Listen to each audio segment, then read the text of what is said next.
This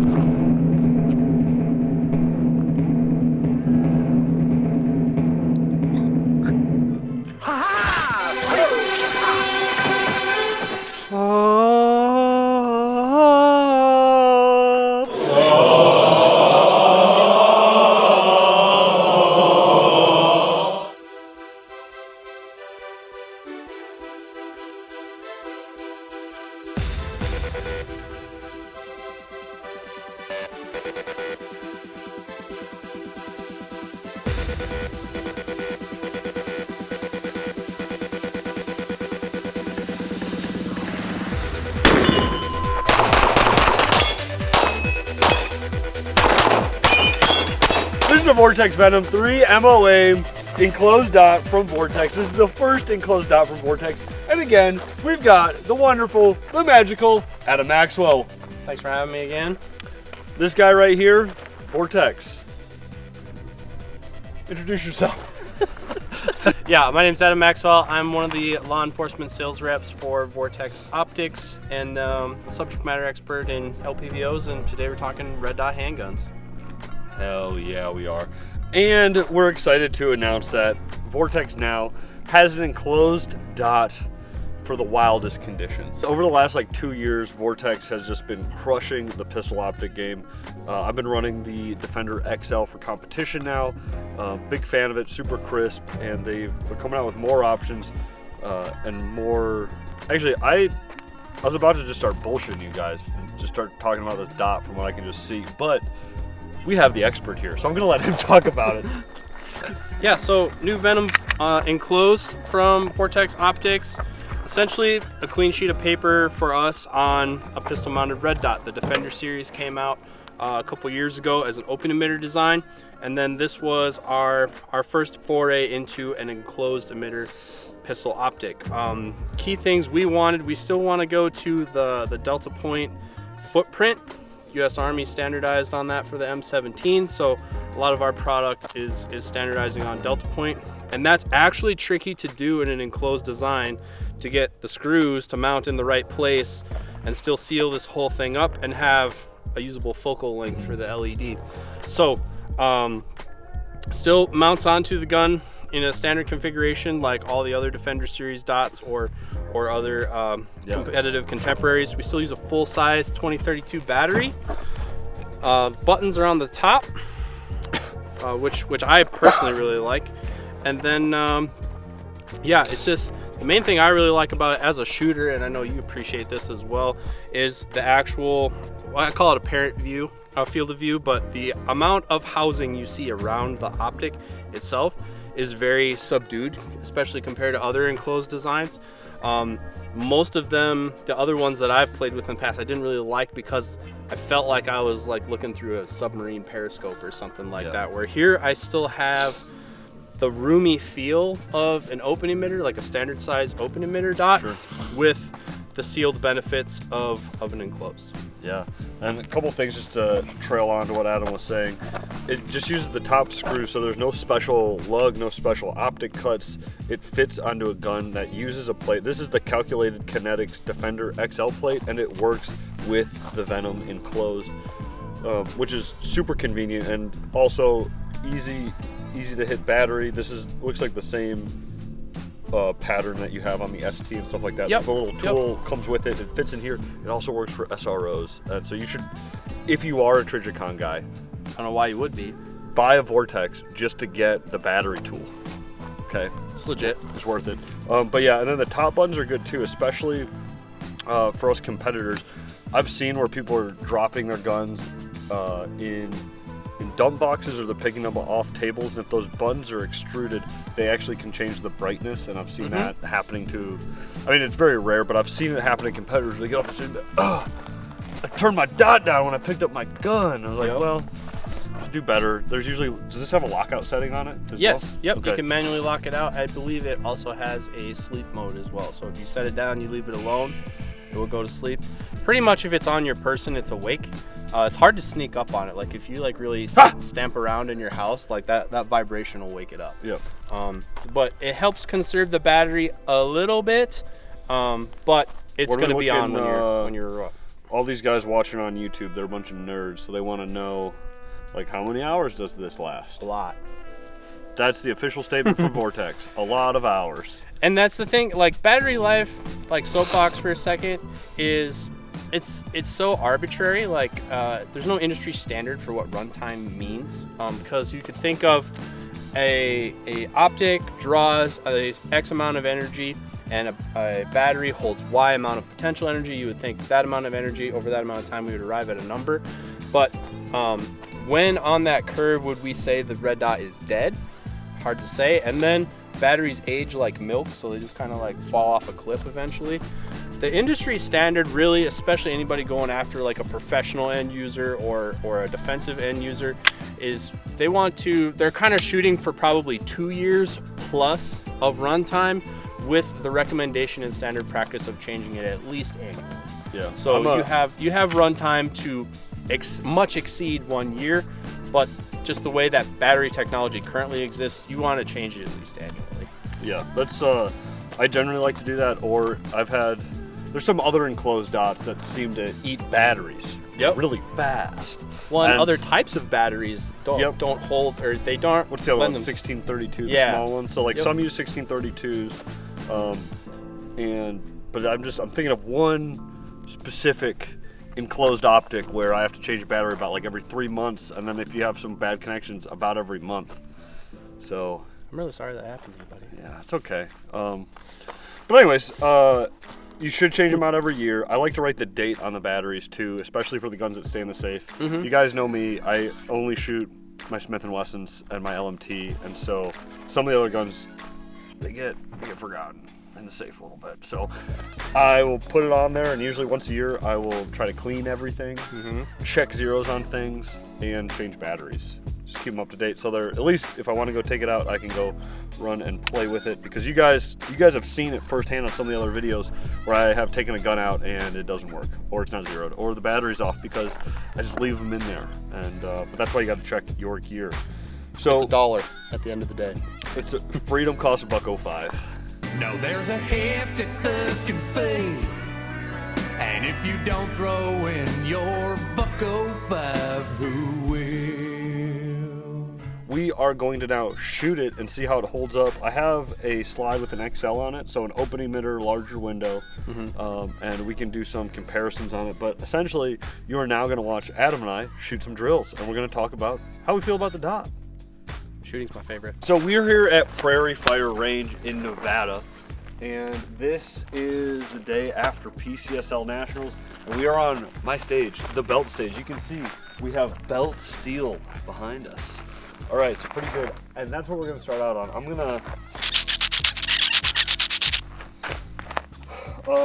We're going to shoot this plate rack for time with the enclosed and the XL. Are you ready? Yep. Stand by.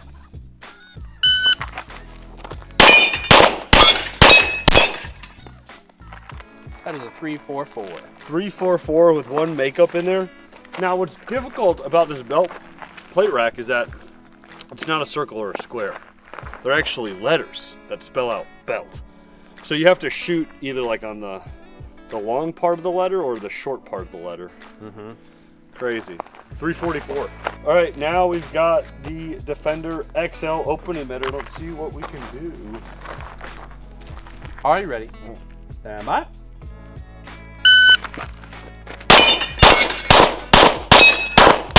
Fuck. So as you can see, open emitter not as accurate.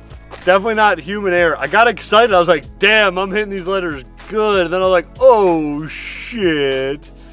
Then I just started slapping the trigger. It was a 411.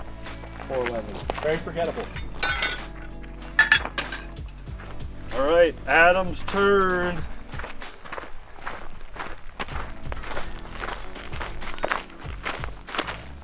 Adam with the enclosed daddy shooting lefty.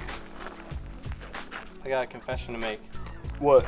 This is all just really an elaborate ruse so that I could try these bullets that I watch you load on your Dylan on YouTube. Facts. This is minimum power factor ammo. We deleted the recoil.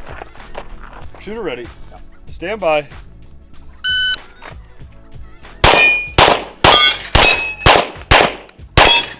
Got robbed on that first one. 493. He dinged it. We'll give it to him. Guaranteed dinger.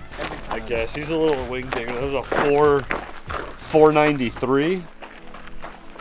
Couple little makeup actions. What do you think about the M&P? That's like the first time you shot one in a while. I didn't choose the M&P Life. M&P Life chose me. Damn right. This is M&P propaganda coming at you. If you're shooting the belt stage, you automatically get time off if you have an M&P. All the competitors in the match didn't know that, but it was true. I had an M&P before it was 2.0. All right, now he's got the open emitter XL. Shooter ready. Yep. Stand by.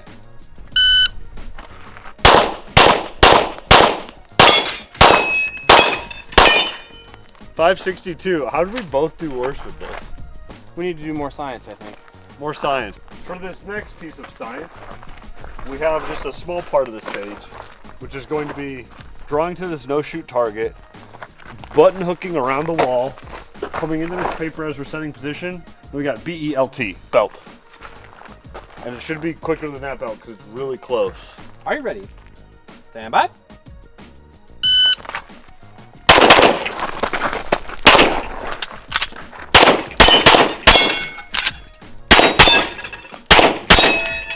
Shit, light primer strike.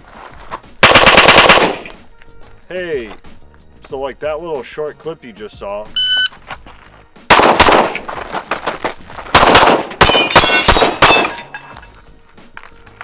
That's a 506. 506. Market improvement. 2 alpha, all steel. So that is 1, 2, 3, 4, 5, 6, 7, 8.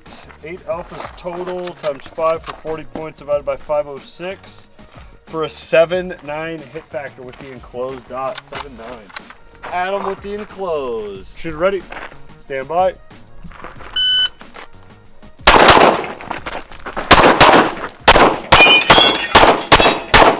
Woo! 650. 650 with a wrap. Let's see, you got all alphas. Those makeups cost you a bit. 40 divided by 650 for 615. Now, Adam and I are not racing each other. We are racing ourselves. From dot to dot, gun to gun. Belt to belt. Belt to belt, butt to butt. So I'm gonna run the XL now and see if I can beat that 7.9. Stand by.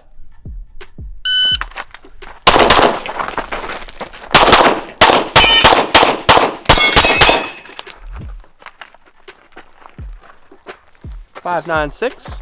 596. I wanted to go fast, and I paid for it. Gave all up the alphas vision. again. 596. 7.1. The enclosed optic. Just One- sucks you in, you know? Oh my god. I don't understand it. Shooter ready. Stand by.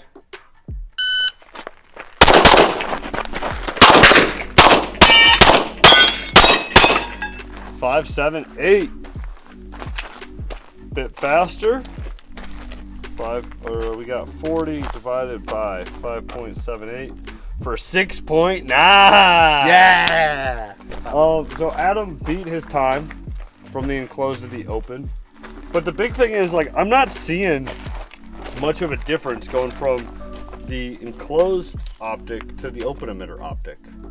Right, and I think that's what I really like about the Venom is that the way the housing's designed, I'm not aware that it's there. Like most enclosed emitter designs, it's big. Like you see where the battery is, you see the housing around it. It might have a reduced size window.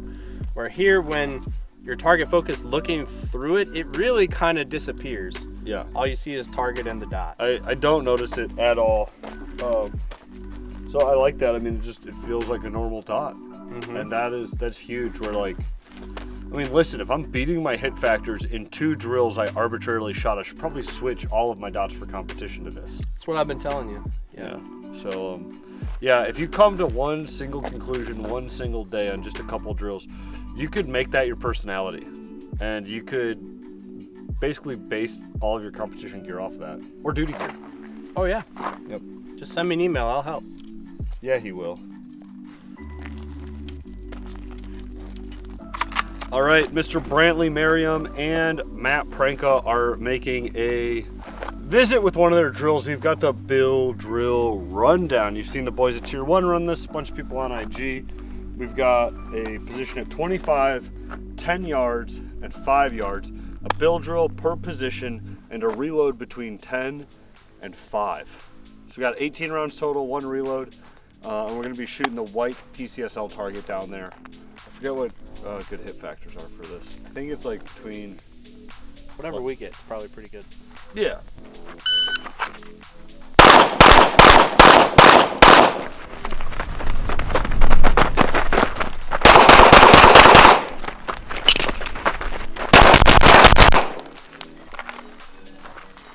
$11.67. 11.67.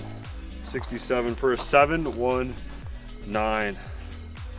I think with my competition rig at home, like warmed up, I was pushing close to 9s or 10s, so this is pretty significantly slow. It was mainly the 25. I think I lost all the time on the 25. I wasn't ready. But either way, we're rocking and rolling. We'll tape it. We'll see what Adam does. I haven't tried this one before, so we'll see how it goes. You're ready? Yep. Stand by.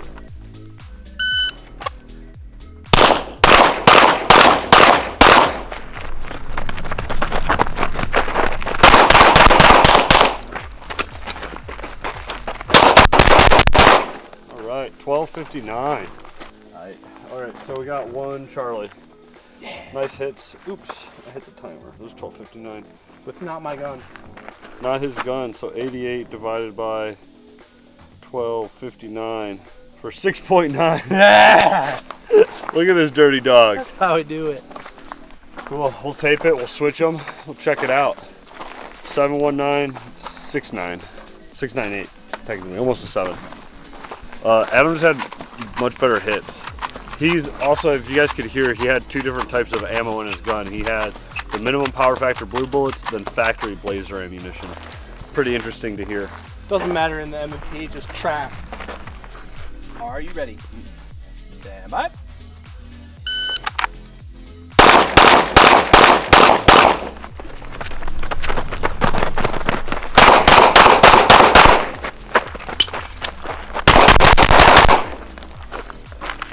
$11.59. It's like the same time I got, right? What was the first time I got? Let's find out. 3 Charlies again, also on my 25. Yeah, first time you were 11.59, this time you were you were 11.59 this time. Your first one was 11.67. That's crazy.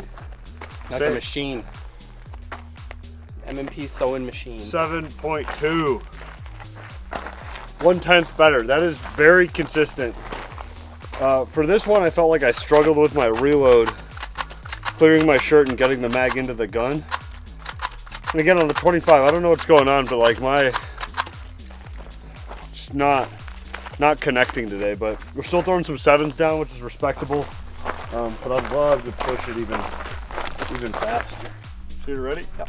Stand by. Killed in the street!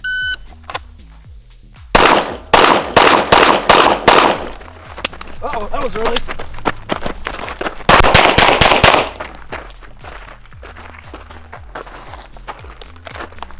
Didn't work out. Did you run out of ammo? Yeah. Stand by!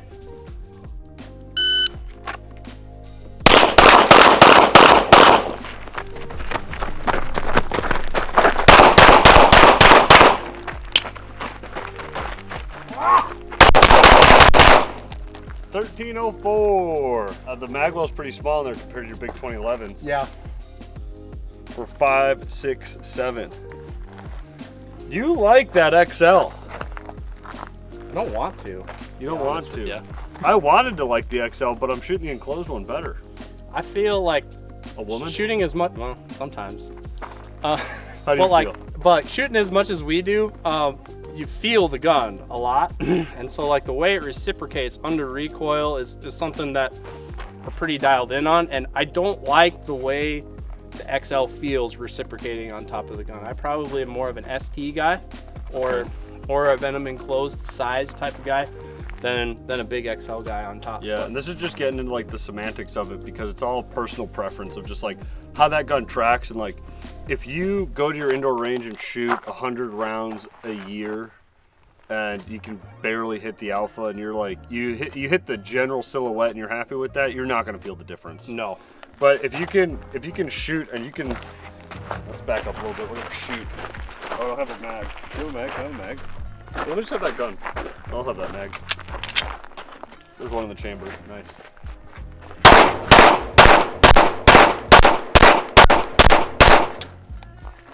If you can shoot like that and just stack rounds on the same hole in a nice tight little group, I mean, that is slide size hole. We're like 3 yards. You're probably not going to notice it. Or if you can't shoot fast, if you're teacupping your gun and it's going whoop bam, and coming back down, you're not going to notice. But I noticed, you noticed. Yeah, we're definitely in like quarter percentile. People who actually train for realsies will notice. I've pretty much only shot this XL for the last handful of months now. Yep. And I like it. It's I haven't noticed the weight difference or the tracking difference from this to the HoloSun Comp 507. Yeah, they're very similarly sized. They're similarly shaped. I think the window's a little bit bigger on this one. Yep. Batteries. That's not an accident. Super accessible. Either way, when you're moving from like a smaller dot to a bigger dot, you will find the gun tracks just ever so slightly different. Yep. So we'll blame his deltas on the gun tracking differently. I'm gonna blame it on the M&P. Here we go. There's a handful of drills with the new Vortex Venom enclosed dot. I have to say I like this. At first impressions, I like it. I want to run it a little bit more, so I am going to keep this. Oh. What do you have to say about the Venom? So it's our first foray into a enclosed emitter pistol optic. More to follow. I immediately was skeptical of it. I'm not a default enclosed guy, but I was really happy with the way this one turned out. So we're really excited for people to get their hands on this and offer it at an aggressive price point so that it's available to all kinds of folks at all kinds of price ranges. And yeah, get out there and shoot some M&P with the new enclosed. And lifetime warranty on Vortex products per usual. Yep. So like, I know the guys over at Dust Pop, they literally shot some of your optics and they just went through the normal warranty process and got new ones. Yep, I sit right next to customer care, and it's an entire team of people that are waiting for your call and or email. We're really just a company that likes taking care of people. We just happen to do it through products. So if you ever have an issue with any of our products for any reason, anytime, hit us up. We'll figure it out. Vortex is also a supporter of the Constantine Most Wanted bounty, which is pretty cool. I'm giving away cash for people shooting matches in belts. For 2025, it's going to be every single area match, factory gun nationals, every major PCSL match, so like the sectionals and the nationals. And they've been thrown in pistol dots. So now that these enclosed ones are released, maybe we'll be giving a couple of these away throughout the year for the bounty as well. But you gotta shoot belt. Gotta shoot belt. And belt we trust. This is belt country and belt Nation. Belt Nation. Belt Universe. Belt Universe. Belt Planet. Belt Burrito. I love burritos.